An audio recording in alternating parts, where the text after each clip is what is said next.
பொதுவாக இந்த மாதிரியான நிகழ்வுகளுக்கு வந்து ரகசியமாக ஓடிட்டு போகிறது முக்கியமான காரணம் இதுதான். ஏன்னா இந்த பாராட்டு பெற வேண்டியவங்க இவங்க பர்ஃபார்ம் பண்ணவங்க. சினிமானா கொஞ்சம் முன்னாடி வந்துடுது. அது வந்து அது எனக்கே கொஞ்சம் சந்தோஷமான விஷயம். ரொம்ப ரொம்ப மகிழ்ச்சியாக இருந்தது இன்னைக்கு இந்த பர்ஃபார்மன்ஸ் பார்க்குறப்ப. ஏன்னா ஒரு சினிமாவில் டேக்ஸ் இருக்குது, உங்களுக்கு ஆப்ஷன்ஸ் இருக்குது. ஒரு தடவை, 2 தடவை, 10 தடவை, ஒரு வருஷம் கழிச்சு கூட நீங்கள் தப்பாக எடுத்ததை மறுபடியும் சரி செய்யறதுக்கான நிறைய பாசிபிலிட்டிஸ் இருக்குது. ஆனால் பர்ஃபார்மிங் ஆர்ட்ஸில் வந்து அது வாய்ப்பே கிடையாது. வாய்ப்பே கிடையாதுன்னா இதில் இருக்கிற யாராவது ஒருத்தர் ஒரு சின்ன தப்பு பண்ணால் கூட மொத்த அப்படியே அடுக்கி வச்ச கோட்டை அப்படியே உடஞ்சி விழுந்துடும். ஆனால் வந்து அவ்வளவு நேர்த்தியாக, அவ்வளவு அருமையாக ஒரு கதையை வந்து நமக்கு வந்து கொண்டு வந்து சேர்த்துட்டாங்க.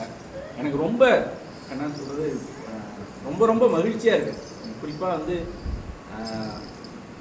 என் கூட வந்து படத்தில் நடித்து அந்த படத்தை தூக்கி நிறுத்தினவங்க இன்றைக்கி பர்ஃபார்மன்ஸாக வந்து ஒரு மணி நேரத்தை நம்மளை எல்லாம் மறந்து இன்னொரு இடத்துக்கு கூட்டிகிட்டு போகிற அளவுக்கு பர்ஃபார்ம் பண்ணியிருக்காங்கன்றது வந்து ரொம்ப மகிழ்ச்சியாக இருக்குது.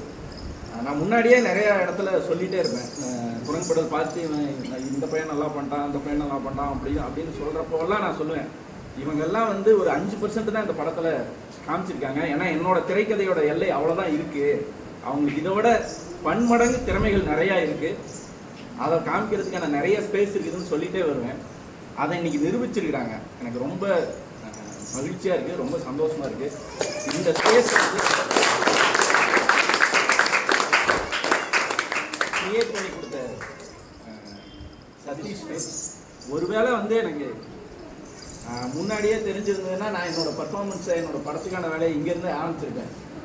அதற்கான வாய்ப்புகள் வந்து அந்த டைமில் எல்லாம் வந்து பல தடவை இங்கே வரணும்னு நினைப்பேன். ஆனால் வர்றப்போலாம் அது சிச்சுவேஷன் செம்மையாக இருந்தது. இன்றைக்கி இந்த பர்ஃபார்மன்ஸில் நீங்கள் வந்தது எனக்கு ரொம்ப ரொம்ப நெகிழ்ச்சியாகவும் இருக்குது. இந்த வாய்ப்பை வந்து எனக்கு கொடுத்த ஈரோடு நாடக கொட்டைக்கும் எங்கள் கலைத்தாய் அறக்கட்டளை மாணவர்களுக்கும் எனக்கு நன்றி.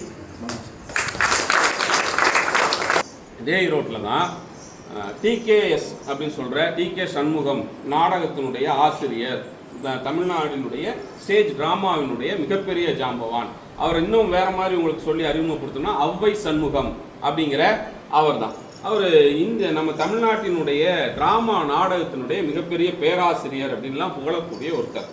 அவர் நான் இதெல்லாம் பெரியார் வாழ்ந்த காலகட்டங்கள்னு வச்சுக்கோங்க. அந்த சமயங்களில் எம்ஆர் ராதா இருந்த காலகட்டங்களில் மேடை நாடகங்கள் வந்து பெரிய அளவில் கோலோச்சி நின்ற காலகட்டம்.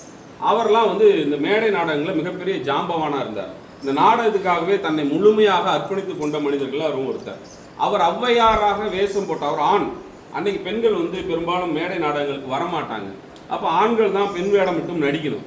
அவர் வந்து பெண் வேடமிட்டு நடிக்கக்கூடிய காட்சிகள் நிறையா இருக்குது. அதில் குறிப்பாக ஔவையார் பாத்திரத்தை எடுத்து நடித்தது தான் அவருக்கு மிகப்பெரிய அளவில் புகழை தேடி தந்தது. அதனால் அவரை ஔவை சண்முகம் அப்படின்னு சொல்லுவோம். அவருக்கு ஒரு பாராட்டு அல்லது ஒரு நினைவை செய்யணுங்கிறதுக்காக தான் கமலஹாசன் பின்னாடி ஔவை சண்முகிங்கிற ஒரு படத்தில் அவருடைய பெயர் இருக்கட்டும் அப்படிங்கிறதுக்காக கொண்டு வந்தது. அதெல்லாம் கலைகளுக்காக செய்து. அவர் எந்த அளவுக்கு வந்து நாடகத்தை நேசிச்சார்னா, ஔவையாராக நடிக்கும் போது தனக்கு டொக்கு விழுந்திருக்கணும், ஒரு பாட்டியாக இருக்கிறவங்களுக்கு அப்படி இருக்கணும் அப்படிங்கிறதுக்காகவே தன்னுடைய 2 கடவாப்படலையும் எடுத்துட்டாரு. அப்போ இங்கே உள்ளே போச்சு அப்படின்னு சொல்கிற அளவுக்கு வந்து நாடகத்தை நேசித்த ஒரு கலைஞனாக அவர் இருந்தார். அவர் வந்து தன்னுடைய சுயசரிதையில் எழுதியிருக்கும் போது ஒரு இடத்துல எழுதுகிறார், நான் நாடகம் பல ஊர்களில் தமிழ்நாட்டில் போட்டுகிட்டே வந்தேன். ஈரோட்டுக்கு வந்த அனுபவத்தை பற்றி அவர் எழுதியிருக்கிறார். ஈரோட்டில் நாடகம் போடுவதற்காக நாங்கள் வந்து தங்கியிருக்கோம். மன்றாடியாரினுடைய அரண்மனையில் ஒரு பகுதி எங்களுக்கு நாடகக்காரர்கள் கொடுத்துருக்குறாங்க. நாங்கள் இங்கே தங்கி தான் இங்கே வந்து புராண நாடகங்களை போட்டுகிட்டே இருக்கிறோம். அப்போது ஒரு கட்டத்தில் என்னுடைய துணைவியாருக்கு வந்து காசு நோய் வந்துடுச்சு. காசு நோய் வந்து அன்னைக்கு குணப்படுத்த முடியாத ஒரு வியாதி. அவங்களுக்கு வந்து பெருந்துறை சானிட்டோரியம் சொல்கிறோம்ல, இன்னைக்கு ஜிஹெச்னு சொல்கிறோம்ல, அது அன்னைக்கு வந்து காசு நோய்க்கான சிறப்பு மருத்துவ பிரிவாக இருந்துச்சு அந்த காலத்தில்.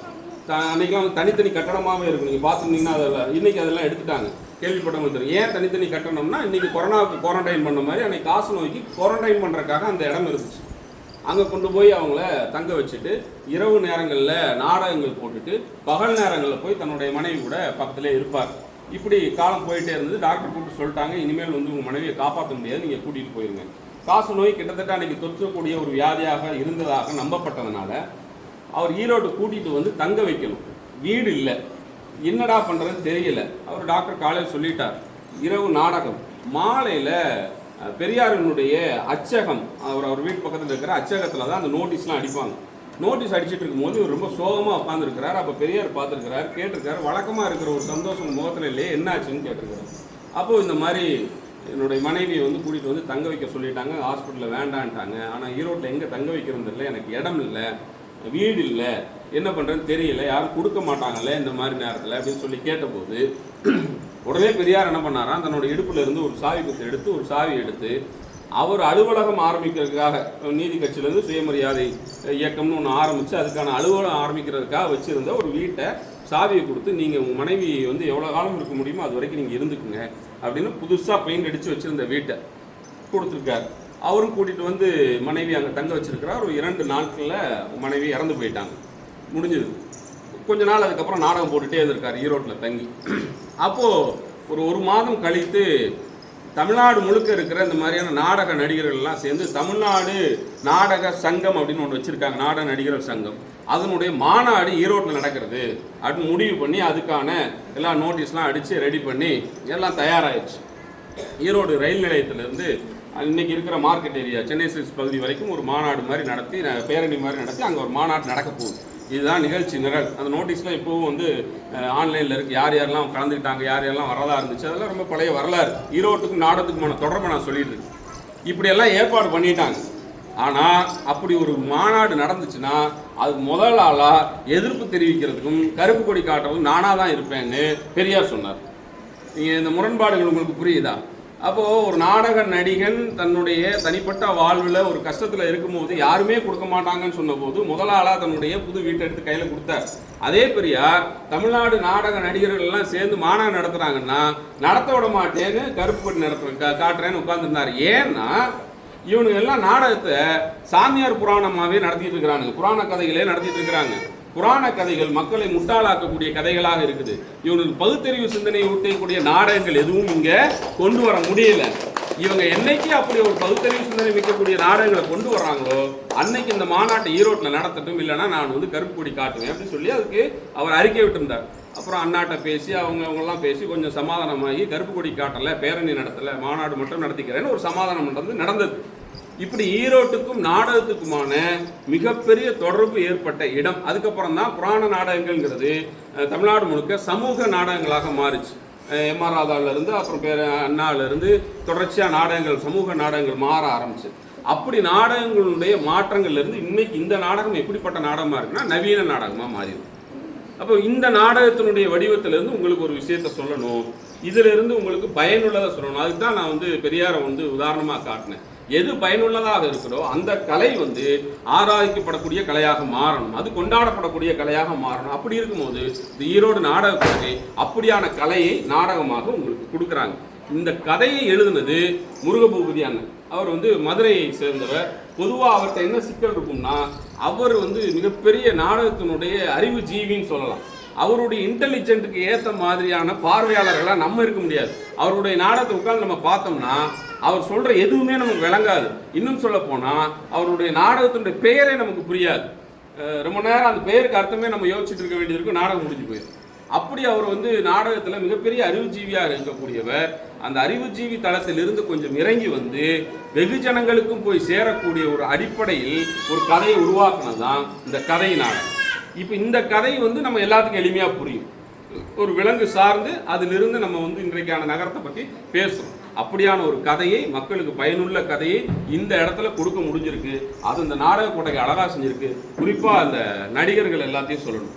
அது வந்து ரொம்ப அவர் சொன்னார், உங்களுக்கு வந்து நாடகம் நடிப்பது அப்படிங்கிறது சாதாரண விஷயம் இல்லை. அதுக்கு வந்து ரொம்ப முக்கியம் எது அப்படின்னு கேட்டால் உடம்பு நீங்கள் எவ்வளோ ஃபிட்டாக வச்சுருக்கிறீங்களோ அவ்வளோ ஃபிட்டோட இருந்தால் தான் நாடகம் வந்து நடிக்கவே முடியும். நாடக நடிகர்களால் அதுதான் செய்ய முடியும். நீங்கள் கூத்து கலைஞர்களை பார்த்துருப்பீங்க, இரவு முழுக்க கூத்தாடுவாங்க. அவங்க கூத்தாடுவதற்கு வந்து மாலை ஒரு 7-8 மணிக்கு மேக்கப் போட்டுருவாங்க. போட்டு மேலெல்லாம் ட்ரெஸ்லாம் போட்டிருப்பாங்க. அந்த மொத்த ட்ரெஸ்ஸை நீங்கள் ஒரு நாள் வாங்கி போட்டு பாருங்கள், அதை கையில் எடுத்து பாருங்களேன். அது ஒரு 5-5.5 கிலோ வெயிட் இருக்கும். நீங்கள் 7 மணிக்கு போட்ட அந்த ட்ரெஸ்ஸை அடுத்த நாள் காலையில் 6 மணி வரைக்கும் போட்டுக்கணும். அது ஒரு 5-7 கிலோக்கு மேலே இருக்கும். இத்தனையும் வந்து போடுறது மட்டும் இல்லை, போட்டு இறுக்கி கட்டிடுவாங்க. நீங்கள் இடையில வந்து பாத்ரூம் வருது அப்படிலாம் போகவே முடியாது. அவ்வளோதான், போட்டாச்சுன்னா போட்டாச்சு. நீங்கள் திருப்பி காலையில் 6 மணிக்கு தான் அந்த ஆடை அவிழ்க்க முடியும். அவ்வளோ நேரத்துக்கு உங்கள் உடம்பு ஃபிட்டாக இருக்கணும். அப்படி ஃபிட்டாக இருக்கிறவனால தான் கூத்து கலைஞனாக, நாடக கலைஞனாக ஆக முடியும். இந்த கொரோனா காலத்தில் அப்படியான கூத்து கலைஞர்கள் ஒருத்தரை போய் சந்தித்தேன். இரவு முழுக்க இவ்வளோ ஃபிட்டாக இருக்கிறீங்க, இவ்வளோ பண்ண முடியுதுன்னு அவர் எல்லாம் சொல்லிக்கிட்டே இருந்தார். கொரோனா சமயத்தில் நாடகம் கூத்து எதுவும் இல்லை.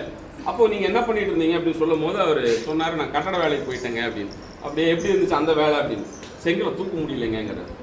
நைட்டு முழுக்க அப்படி ட்ரெஸ்ஸை போட்டு அவ்வளோ வெயிட்டை தூக்கி ஆடுறீங்க, அது முடியுதுங்கிறீங்க, செங்கலை தூக்க முடியலங்கிறீங்க அப்படி சொன்னபோது அவர் சொன்னது, அது கலை, இது வேலை. கலையில் எந்த பாரமும் எனக்கு தெரியாது, இரவு முழுக்க எல்லாத்தையும் தூக்கி சுமக்க முடியும். வேலைன்னு வந்தபோது அது உடல் சார்ந்து மனம் சார்ந்து எனக்கு நோவடிக்கிறதா இருக்கு, எனக்கு எடை தெரியுது, வலிக்குது, கலையில் எனக்கு வலி தெரியலன்னாரு. இப்போ சதீஷும் அதே தான் செய்கிறார். அவ்வளவு பொருளாதார நெருக்கடிக்கு நடுவில் இந்த கலையை நேசிப்பதனால் அதை தூக்கி சுமந்துட்டு இருக்கிறார். குறைஞ்சபட்சம் நம்மளும் அவர் கூட நின்று அந்த சுமையை தாங்குவதற்காக ஏதாவது செய்ய முடியும்னா இந்த நாடகம் நல்லா இருக்கும். இந்த கலைஞர்கள் இப்போ தங்களுடைய கலையை வெளிக்காட்டியிருக்காங்க. இதுக்கு முன்னாடியே கலையை வெளிப்படுத்துவதற்கு மிகப்பெரிய தளங்கள் இருந்துச்சு. ஆனால் அந்த தளம் வெறும் ஈரோட்டோடு நின்றக்கூடாது, தமிழ்நாடு முழுக்க போய் சேரணுங்கிறதுக்காக நம் மண்ணிலிருந்து ஒரு இயக்குனர் உருவானார். அவர் தான் நம்ம குரங்குப்படல் இயக்குனர். அவருடைய அந்த நானும் அவரும் நேரடியாக இதுவரைக்கும் பேசுனது கிடையாது, நானும் அவரும் நேரடியாக நான் பார்த்தது கிடையாது. ஆனால் அவருடைய நண்பர்கள் எல்லாம் எனக்கு நண்பர்கள். அரவிந்தன் ரவிச்சந்திரனும் நானும் ரொம்ப நேரம் உங்களை பற்றி நிறையா பேசியிருக்கிறோம். அவருடைய பல நண்பர்கள், ராம்ராஜ் நானும் கிளாஸ்மேட். அதனால் உங்கள் கோயம்புத்தூரினுடைய அத்தனை நண்பர்களும் ரொம்ப நெருக்கமான நண்பர்கள். அவங்க எல்லாரும் அவரை பற்றி சொல்லியிருக்கிறாங்க. ஒரு இயக்குனராக அவர் நினைச்சிருந்தாருன்னா தாம்தூன்னு கத்துற பல சத்தம் இருக்கிற ஒரு கதையை உருவாக்கி இன்னைக்கு வேறொரு தளத்தில் அவர் உட்கார்ந்துருக்க முடியும். அவர் நினைச்சது என்னன்னா, இந்த மண்ணில் இருந்து கலைஞர்கள் வரணும், இந்த மண்ணில் இருந்து கதை வரணும், இந்த ரெண்டையும் கொடுக்கணும்னு நினைச்சுதான் அதை ஏற்பாடு செய்து குரங்குப்படல்னு ரொம்ப அருமையான ஒரு படத்தை கொடுத்தார். ராகவன் என்னுடைய மாணவன். அவன் சொல்லுவான், 9ஆவதுல அடிக்கடி கட்டடிச்சுட்டு போகிறதுக்கு நான் அவனுக்கு உதவி செஞ்சுருக்கிறேன். எங்கள் அடிப்படையில் என்னுடைய மாணவனும் அவருடைய படத்தில் நடிச்சிருக்கிறான். அப்படி அவர் மண்ணை சார்ந்த மண்ணின் மைந்தனாக இருக்கிற பாராட்டுக்குரிய ஒரு இயக்குனராக நான் அவரை பார்க்கிறேன். அப்படியான இயக்குனருக்கு மிக முக்கியமான வாய்ப்பை சிவகார்த்திகேயன்கிற ஒரு நடிகர், ஒரு வெளிச்சம் தேவைப்படுது இல்லையா, அவர் கூப்பிட்டு ஒரு இடத்த கொடுத்தார். இப்படி கலையை கொண்டாடுவதற்கு ஆட்கள் நிறைய வந்திருக்காங்க. இந்த கலைஞர்களையும் பார்க்கும்போது அவர் மனசுக்குள்ள ஏதாவது ஒரு பதியம் போட்டிருப்பார். இவர்களையும் பயன்படுத்தி கொண்டு இந்த கலையையும் கொண்டு போய் சேர்ப்பதற்கு என்னென்ன வாய்ப்புகள் இருக்குமோ அதையும் நீங்களும் செய்யணும்னு இடத்துல கேட்டுட்டு, மிகச்சிறந்த ஒரு கலை, இந்த மண்ணிலிருந்து கதைகள் நிறைய உருவாயிருக்கு. கி ராஜநாராயணன் அப்படிங்கிற ஒரு எழுத்தாளர் கிட்டத்தட்ட நாட்டுப்புற கலை களஞ்சியம் சொல்லி ஒரு 1100 பக்கத்துக்கு வெறுமனே கரிசல் காட்டு கதைகளை மட்டுமே எடுத்து எழுதியிருக்கிறார். அது வெறும் கரிசல் மண், கோயில்பட்டி, விருதுநகர், திருநெல்வேலி, தூத்துக்குடி பகுதியில் இருக்கிற கிராமிய கதைகளை மட்டுமே புத்தகமாக எழுதியிருக்கிறார். கொங்கு வட்டாரத்தில் அது மாதிரி நிறைய கதைகள் இருக்கும், தஞ்சை மாவட்டத்தில் கதைகள் இருக்கும். இப்படியான இந்த நாட்டுப்புற கதைகள் உங்களுக்கு நிறையா தெரிஞ்சிருக்கும். உங்களில் யாராவது ஒருத்தர் தொகுக்க முடியும்னா அந்த கதைகளை கொண்டு வாங்க, அள்ளி கொண்டு சதீஷ்ட கொடுங்க. அவர் நாடகமாக மாற்றுவதற்கு வாய்ப்பு இருக்குது. கலைஞர்கள் தயாராக இருக்காங்க. முழுமையாக இந்த இடத்தை நீங்களும் பயன்படுத்திக்கணும், அவர்களையும் பயன்படுத்த வாய்ப்பு கொடுங்க சொல்லி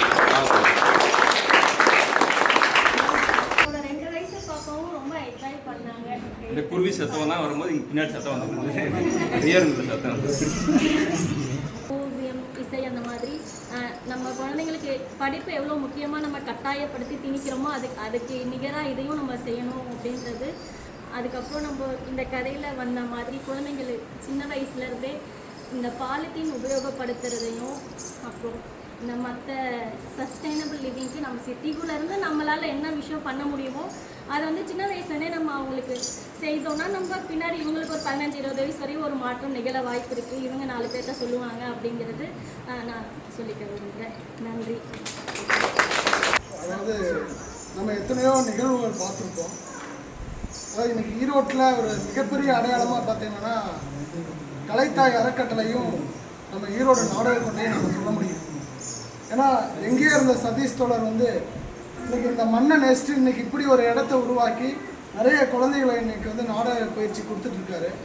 அதே போல் கலைத்தாய் அறக்கட்டளை ஒரு 60 வருடமாக மாணவர்களுக்கு கலை சார்ந்த பயிற்சிகள் கொடுத்துட்ருக்காங்க. அந்த வகையில் நாங்கள் கவுண்டிச்சி வளையத்தில் படித்தேடு தமிழாக படிப்போம்னு சொல்லிட்டு ஒரு சிறு படிப்பை வந்து நடத்திட்டு இருக்கோம். நம்மளுடைய குழந்தைகளும் கலைத்தாய் அறக்கட்டளையில் பயிற்சி பெற்றுட்டு இருக்காங்க. அதனால் இருக்கக்கூடிய பெற்றோருக்கு ஒரே விஷயம்தான், எந்த குழந்தையும் மண்ணில் பிறக்கையிலே நல்ல குழந்தைகள் தான். அவர் நல்லவராவதும் தீயவராவதும் அவர் அன்னையை வளர்ப்பதிலே அல்லது பெற்றோர்கள் வளர்ப்பதிலே. இப்படிப்பட்ட இன்னைக்கு இருக்கக்கூடிய சூழலில் நம்முடைய குழந்தைகள் இது போன்ற ஒரு படைப்புக்குள்ளே வரும்பொழுது ஒரு நல்ல வார்ப்புகளாக இருப்பாங்கன்னு சொல்லிட்டு இவங்கெல்லாம் உதாரணம். நிச்சயம் இந்த நாடகத்துக்கு வந்து மிகச்சிறப்பாக எல்லா குழந்தைங்களும் பார்த்தீங்கன்னா மிகச்சிறப்பான ஒரு தன்னுடைய படைப்புகளை வந்து வெளிப்படுத்தினாங்க. அதுக்கு வந்து சதீஷ் தோழர் வந்து மிகச்சிறப்பான ஒரு பேச்சு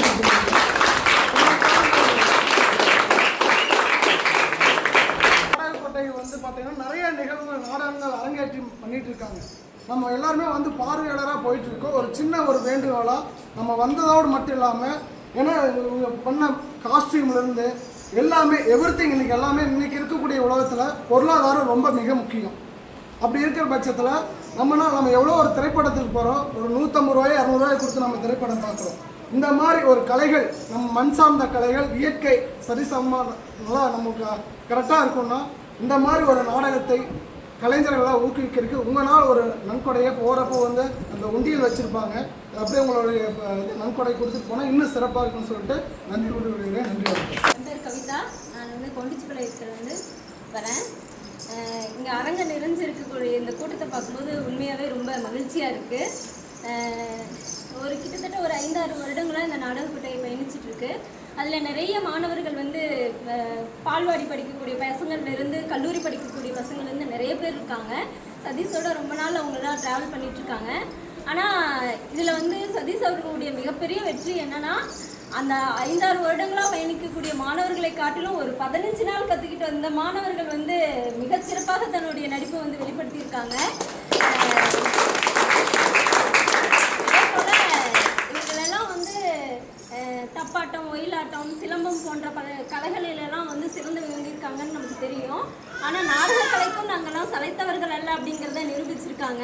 உண்மையாகவே அவர்கள் பாடிய அந்த பாடல்கள் ஒவ்வொரு காட்சியிலையும் அவங்க மாற்றி வந்த நான் இந்த நாடகத்தை வந்து 2ஆம் முறையாக பார்க்குறேன். வெட்ட வெளியில் பார்த்ததுக்கும் இங்கே அரங்கத்துக்குள்ளே பார்க்குறதுக்கும் நிறைய வித்தியாசம் இருக்குது. இந்த பூமி வந்து கதைகள் நிறைஞ்சது தான். இந்த கதை இந்த அரங்கத்தோடு போயிடக்கூடாது, இந்த பூமி முழுக்க எடுத்துகிட்டு போகணும். அதுக்கு பார்வையாளர்களாகிய நம்ம தான் வந்து அதுக்கான ஒத்துழைப்பு தரணும். உங்கள் ஊரில் ஏதாவது ஒரு நிகழ்வுகள் நடக்கும்போது, ஏதாவது ஒரு நிகழ்ச்சியில், கருத்தங்கத்தில் ஏதாவது ஒன்றில் நீங்கள் வந்து இந்த மாணவர்களை கூப்பிட்டு அந்த நாடகத்தை போடும்போது வெளியில் இன்னும் ரீச் ஆகும், இந்த பூமி முழுக்க இந்த கதை வந்து பரவும் அப்படிங்கிறத கேட்டுக்கிறேன். நன்றி. நாடகம்ங்கிறது நான் இது வரைக்கும் பார்த்ததில்லை. இந்த ஏஜ் வரைக்கும் நான் பார்த்ததில்லை. ஆனால் அந்த காலத்தில் சினிமாவுக்கு முன்னால் நாடகம் தான் இருந்திருக்குது. அதெல்லாம் இப்படி தான் இருந்திருக்குமோங்கிறத இப்போ பார்த்து நான் தெரிஞ்சுக்கிட்டேன். அந்த அளவுக்கு நம்ம ஆக்டர் சிவாஜி கணேசன்லாம் நாடகத்துலேருந்து வந்தவர் தான். அவரெல்லாம் இந்த மாதிரி தான் நடித்து வந்திருப்பாரா அப்படின்னு எனக்கு இப்போ அப்படி தான் தோணுது. இங்கே நடித்த எல்லாருமே சரி, அந்த ஃபேஸ் எக்ஸ்ப்ரெஷன், பேசுகிறது, சவுண்டு எல்லாமே அவ்வளோ கிளியராக இருந்துச்சு, தெளிவாக இருந்தது. சூப்பராக பண்ணீங்க. மேலும் வந்து இதை நீங்கள் இந்த கலையை வந்து நீங்கள் வளர்த்துறதுக்கு நீங்கள் உதவியாக இருக்கிறீங்கிறது இந்த நேரத்தில் நான் தெரிஞ்சுக்கிறேன். பக்கா ஆக்டிங். எல்லா பசங்களும் கடைசி பின்னால் இருக்கிறவங்களும் சரி, முன்னால் இருக்கிறவங்களும் சரி, எல்லாரும் ரவுண்டு வரீங்க. ரவுண்டு வரும்போது ஒவ்வொருத்தரும் அவங்களுடைய டேலண்ட்டை அதை காட்டிட்டு போகிறீங்க. நம்ம பின்னாடி தான் நிற்கிறோம் அப்படின்னு யாருமே நினைக்கல. அந்த அனிமல்ஸ் மாதிரி வர்றப்போ கூட நான் அனிமல் தான் அப்படிங்கிற மாதிரியே இருந்தீங்க. அந்த மாதிரி ஆக்ட் பண்ணீங்க. பக்காவாக இருந்துச்சு. சூப்பர். Really good. நானும் ஈரோடுக்காரன் தான். ஆனால் இந்த மாதிரி ஒரு கொட்டகை இருக்குங்கிறது எனக்கே தெரியல. நம்ம கோபாலகிருஷ்ண சார், நிதின் அவங்க அப்பா வந்து வர சொல்லி தான் நான் வந்தேன். வற்புறுத்தி கண்டிப்பாக வரணும்னு சொல்லியிருந்தாரு, அதனால் வந்தேன். நம்ம நிதின் வந்து ரொம்ப நல்லா நடித்தார். அவர் கலர்ஃபுல்லாக, அவருடைய ட்ரெஸ்ஸு அழகாக இருந்தது, சூப்பராக நடித்தார், ஹைலைட்டாக இருந்தார் எல்லாருக்கும். அப்புறம் இந்த நாடகத்தை பார்க்கும்போது பார்த்தா அவங்களுடைய ஹார்ட் ஒர்க்கு நல்லா தெரியுது. அவ்வளோ பயிற்சி பண்ணியிருக்கீங்க. எங்கேயும் ஒரு தயக்கத்தையே நம்மளால் பார்க்க முடியல. அதனால் அவங்க எல்லா குழந்தைங்களுமே சிறப்பாக நீங்கள் வந்து செஞ்சுருக்கீங்க. இது உங்களுடைய இந்த வசனம்லாம் எழுதின அந்த கதையாசிரியர் நல்ல வசனம்லாம் எழுதி கொடுத்துருக்காங்க. இப்போ லைட்டிங் நல்லா சூப்பராக இருந்தது. ஒரு போர் அடிக்காமல் ஒரு நல்ல ஒரு கருத்தை, ஒரு நகரம்னா அது எப்படி இருக்கும், நம்ம காடே நல்லா இருக்குன்னு அந்த விலங்குகள்லாம் முடிவு பண்ணி மறுபடியும் காட்டுக்கு போகிறாங்க. இருந்தாலும் நம்ம நகரத்துலேயும் மரங்களையெல்லாம் நட்டு வளர்த்தணும் அப்படிங்கிற ஒரு ஒரு பாடத்தையும் நீங்கள் வந்து எங்களுக்கு சொல்லி கொடுத்துருக்கீங்க. ஈரோடு நகரமும் சிறப்பாக இருக்கணும், இது மாதிரி பசுமையாக இருக்கணும் அப்படின்னு சொல்லி நானும் விரும்புகிறேன். அதாவது ஒரு மிக சிறந்த ஒரு நாடகம், ரொம்ப நல்லா இருந்தது. நீங்களாம் ரொம்ப ஹார்ட் ஒர்க் பண்ணியிருக்கீங்கிறது நல்லா தெரியுது. வசனங்கள்லாம் எந்த பிசுறும் இல்லாமல் நல்லா நடிச்சிங்க. எல்லாருடைய ஹார்ட் ஒர்க்கும் உங்களுக்கு நல்லா தெரியும். வாழ்த்துக்கள், மேலும் மேலும் சிறப்பு.